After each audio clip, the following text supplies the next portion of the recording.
Assalamualaikum warahmatullahi wabarakatuh, teman-teman. Jumpa lagi kita di RKIA Channel. Kali ini kita kedatangan seorang lawyer, seorang tamu, lawyer yang cukup populer, Francisca Romana. Selamat malam, Mbak Siska. Selamat malam. Assalamualaikum warahmatullahi wabarakatuh, Pak Ketua. Nah, gimana? Sibuk terus sih? Ya lumayan. Puji Tuhan, alhamdulillah. Iya. Kalau masih sibuk tuh, puji Tuhan, alhamdulillah. Lumayan, Iya. masih ada aktivitas. Iya. Mbak Siska, kita tanpa menyadari sebentar lagi Pak Jokowi purna tugas. Ya. 10 tahun kita dipimpin oleh Pak Jokowi, ada yang pro kontra, ada yang senang tidak senang, biasa dalam sebuah kehidupan berbangsa dan bernegara. Nah, pandangan Mbak Siska terhadap sosok Pak Jokowi yang sudah mau purna tugas ini seperti apa kira-kira? Pandangan saya ya, Pak Jokowi itu legend. Legend. Ya, seorang legend. Dan beliau itu apa ya? Sekarang kan istilahnya yang membooming itu Jokowinomik. Oh, ekonomi Jokowi. Ya, Jokowinomik itu kan kalau yang saya tahu beliau ini apa? Ekonomi tengah. Nggak kapitalis, nggak sosialis, nggak komunis, tapi nggak sosialis kan sama rata. Orang nggak kerja sama kerja ya nggak pas lah gitu. Kapitalis kan yang kaya-kaya, yang miskin-miskin. Beliau tengah. Ekonomi Pancasila. Jadi yang gede tambah gede, ayo. Yang menengah jadi gede, yang kecil diberdayakan. Kan kayak sembako. Terus apa Indonesia Pintar itu kan pemberdayaan ekonomi sebenarnya kan walaupun itu uang dari negara tapi kan muter. Bantuan sosial lah ya. Iya, bantuan sosial itu tapi bagi yang nggak mampu dibantu dipergunakan bukan istilahnya menjadikan orang males terus kasih bantuan tapi kan muter karena itu kan dibelanjakan. Iya. Itu kan istilahnya ekonomi kerakyatan ya. Menurut saya dia itu jalan tengah, nggak sosialis, nggak kapitalis. Jokowinomik itu meletakkan landasan ekonomi Pancasila. Itu salah satu legendnya Pak Jokowi yang harus dilanjutkan. Menurut saya itu. Kalau sebagai lawyer, kadang-kadang orang berpendapat masalah produk hukum. Hukum kan ada penegakan, ada produk. Ya. Nah, gimana itu kira-kira pembangunan hukum, produknya seperti apa? Kalau kita bicara hukum, kalau di pemerintahan itu kan ada Menko Polhukam, terus ada Jaksa Agung, terus ada Polri, yang di bawah istilahnya Gakum ya, penegakan hukum di bawah Presiden. Tapi ini kan penegakan, tapi kita harus ingat bahwa untuk hukum kita ini ada kan kita menganut trias politika, yudikatif, legislatif, eksekutif. Jokowi kan eksekutif nih.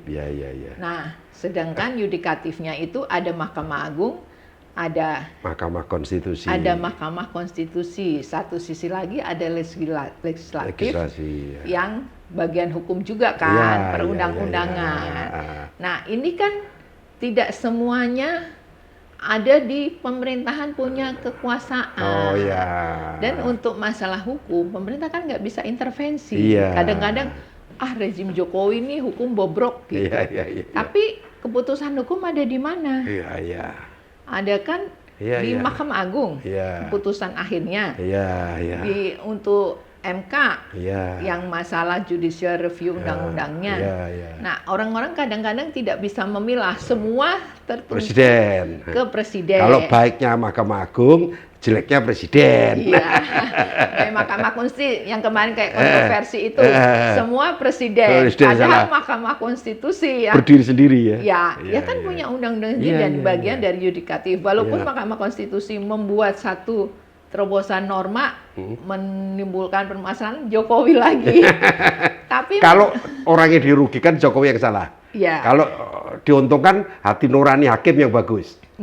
Kalau diuntungkan Tapi menurut saya mungkin itu karena kecintaan luar biasa masyarakat ke Jokowi ya. Sebenarnya jadi high expectation gitu loh. Jadi ketika itu tidak itu kecewa, jadi ya siapa lagi? Iya, yang gitu. salahin.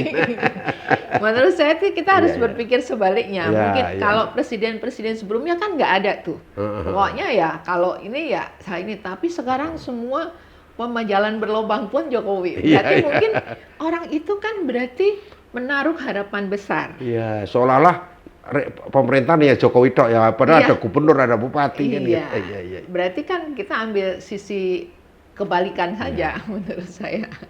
Saking atensinya terhadap Iya. seorang Jokowi gitu ya. Kalau melihat ini mau berakhir, ini kan nggak terasa ada yang semakin menyerang. Iya. Padahal kan sudah mau berakhir, tinggal berapa bulan lagi, ya berhari lah hitungannya kan. Iya. Tapi masih aja seolah-olah seorang Pak Jokowi itu masih berkuasa full power. Iya. Atau mungkin juga masih full power, Ya. artinya tidak menurun sedikit pun kewibawaan dan padahal kewenangan kan sudah mulai berkurang karena bagaimanapun tinggal menghitung hari kan. Kalau zaman dulu sudah nggak dianggap lah udah mau pensiun. Iya. Bahkan setahun 2 tahun sebelumnya udah mulai turun ya, Iya. ini terus naik, Iya. terus salah terus ya. Iya. Jadi masih full attention terus. Iya, gitu ya. Iya. Nah, bayangan Mbak Siska, sosok Jokowi itu kepribadiannya seperti apa? Ya, tadi yang saya bilang, beliau kan legend. Kalau dari sosok kepribadiannya kan sebenarnya biasa-biasa aja sih beliau kan. Maksudnya dari segi kita bicara fisik, ya biasa kayak gitu. Dan kadang-kadang malah nyeleneh ya. Iya. Nyentrik gitu kan, kadang-kadang nyeleneh gitu. Nah mungkin karena dari, ya beliau mah sebenarnya sederhana. Cuma mungkin berpikirnya beliau ini yang extraordinary. Dan menurut saya sih Pak Jokowi ini kan sebenarnya bukan menciptakan sesuatu istilahnya program baru di Republik ini ya.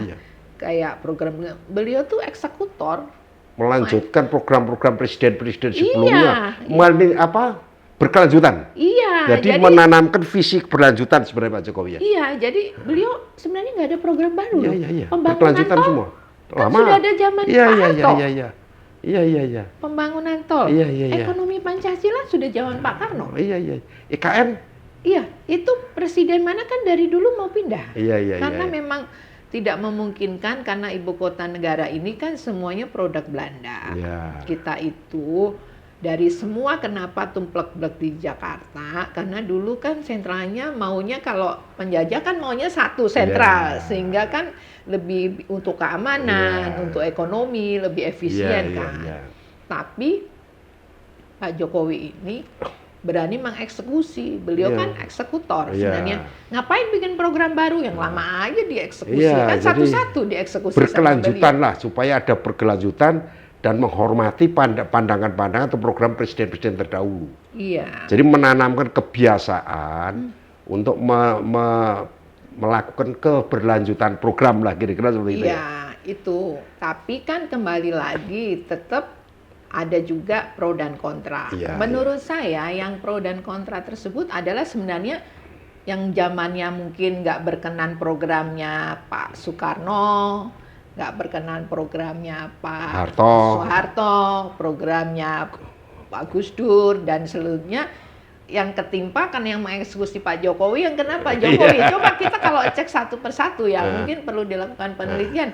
Mungkin orang-orang yang istilahnya mengkritik atau istilahnya nggak suka, apa sih jalan tol, emangnya mau makan tol, mau makan apa? Kalau kita cek pasti mungkin beliau-beliaunya ini sebenarnya adalah pengkritik di zaman presiden sebelumnya gitu. Tapi karena Pak Jokowi berarti Pak Jokowi ini berarti istilahnya orang jelek kok dilanjutin gitu loh istilahnya. Termasuk pindah ibu kota ya. Iya. Itu kan gagasan Bung Karno, sudah lama. Ngapain kita sama Bung Karno gitu kali ya. Iya. Orang-orang anti Soekarno yang anti KN. Kira-kira gitu. Bisa dibilang begitu. Iya, semuanya. Tol juga mungkin yang anti Soeharto waktu itu. Iya, bisa masuk akal. Jadi intinya adalah bahwa keberlanjutan sudah ditanam oleh Pak Jokowi, dan kita berharap Pak Prabowo juga melakukan hal yang sama untuk melanjutkan program Pak Jokowi dan presiden-presiden sebelumnya ya. Ya kan sebenarnya kan landasan kalau kita ini harus menjadi satu tradisi ya, keberlanjutan, karena ini kan negara taruhannya. Dan masyarakat, kalau kita setiap itu kembali istilahnya berubah kembali ke nol kan apa ya, rugi waktu kan. Iya, bahaya juga. Iya, bingung orang kan untuk keberlanjutan seperti itu. Dulu kan kalau zaman Pak Harto itu kan soalnya kan 32 tahun kan Pak Harto, dan ada GBHN, ada rencana pembangunan 5 tahun, bisa sustain karena kan zaman dulu Pak Harto, tapi ada garis-garis besar haluan negara yang melandasi pembangunannya.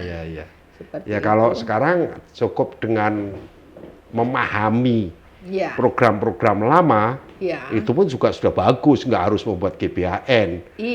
Sebenarnya tinggal melanjutkan aja kok, mengeksekusi aja. Gaya eksekusinya yang beda-beda. Kalau Pak Jokowi kan, mana dieksekusi ya kan kayak pelabuhan seperti itu ya, kayak bendungan, sebenarnya kan sudah ada. Kayak gitu. Hanya dipercepat ya. Kecepatannya yang berbeda.